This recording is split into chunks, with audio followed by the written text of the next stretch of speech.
On commence sans plus tarder ce Trends des marchés par les bourses européennes qui ont clôturé en baisse dans un environnement marqué par d'importantes prises de bénéfices sur le secteur des semi-conducteurs après les résultats trimestriels de Samsung Electronics.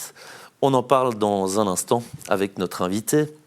Sur Euronext Bruxelles, Syensqo a fini la journée en tête du Bel 20. Hors indice, Padel a poursuivi son envolée. Le titre affiche un gain de 86% depuis le début de l'année. Et à l'opposé, Melexis a été rattrapé par la chute du secteur des semi-conducteurs. Campin a également lourdement chuté. Les résultats trimestriels de Samsung, on vient de l'évoquer, et l'opération de levée de capitaux de SK hynix alimente la volatilité sur des marchés de la tech déjà fébriles. Le Kospi, l'indice sud-coréen, a chuté de près de 10% ce mardi matin. Bonsoir Vincent. Bonsoir. Juvins. Vincent, qu'est-ce que cette actualité signifie pour les investisseurs ? Alors, le Kospi est coutumier de ces hausses et baisses de plus ou moins 10%. On y est habitué ces dernières semaines. Ces baisses et hausses sont drivées notamment par les deux principaux poids lourds, en tout cas de la bourse sud-coréenne, que sont Samsung et SK hynix. Alors, Samsung publiait des résultats demain, donnait une preview de ces résultats qui seront finalement publiés officiellement fin du mois. Et cette preview est plutôt encourageante. Au trimestre passé, Samsung a réalisé un résultat de 58 milliards de dollars. Alors, juste pour mettre en perspective, les analystes attendaient 55, donc c'est déjà beaucoup mieux. C'est 19 fois mieux que le même trimestre l'an passé, et c'est mieux que toute l'année 2025. Donc pour dire que ces résultats étaient de bonne facture.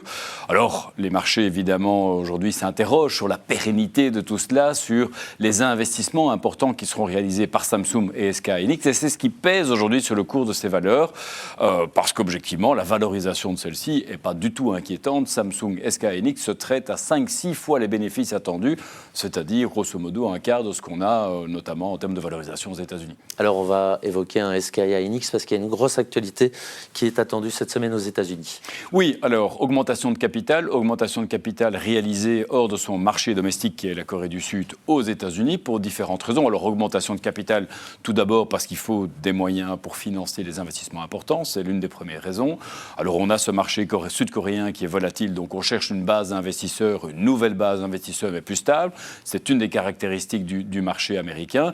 Et puis, il faut savoir qu'on a SK hynix qui traite à 5-6 fois les bénéfices attendus, alors que la valeur technologique moyenne aux États-Unis, c'est plutôt 20-25 fois. Donc, il y a une valorisation moyenne qui est plus élevée aux États-Unis. Donc, SK hynix entend profiter évidemment de cela, d'où, en tout cas, cette cotation qui sera réalisée cette semaine, mais qui vient déjà après beaucoup d'entrées en bourse, notamment SpaceX, mais également d'augmentation de capital de Meta, de Google. Donc, c'est vrai que les appels au marché sont fréquent et important. Oui, on le disait, un sacré de la volatilité, une volatilité qui peut décourager les investisseurs. Et justement, à ce propos, la Banque Centrale Européenne vient de sortir une étude qui met un peu en évidence le comportement de l'investisseur européen, et dire qu'il est prudent, c'est peut-être un euphémisme par rapport à d'autres. Oui, alors elle a publié en effet le résultat de ce sondage réalisé en 2023 auprès de 90 000 Européens dans 22 pays.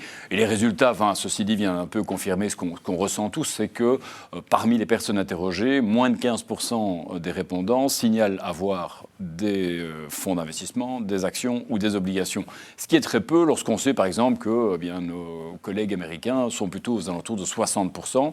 Évidemment, ça a un coût d'opportunité puisque on a tous des dépôts, mais peu d'investissements financiers, et on sait bien que les investissements financiers tendent sur le long terme à performer beaucoup mieux que les dépôts bancaires. Mais ça veut dire que les Européens apprécient garder du cash sur leur compte en banque.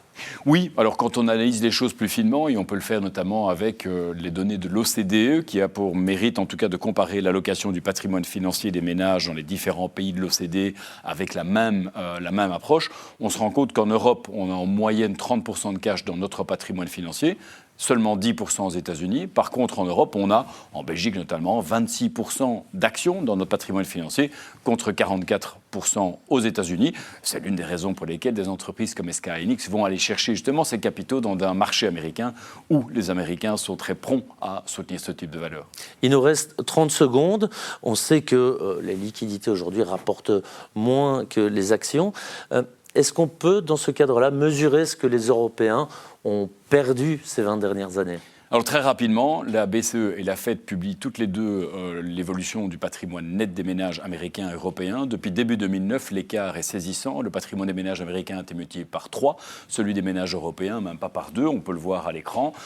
Si le patrimoine des ménages européens avait cru à la même vitesse, de la même ampleur que les ménages américains, eh bien on serait collectivement, Loïc, 48 000 milliards d'euros plus riches.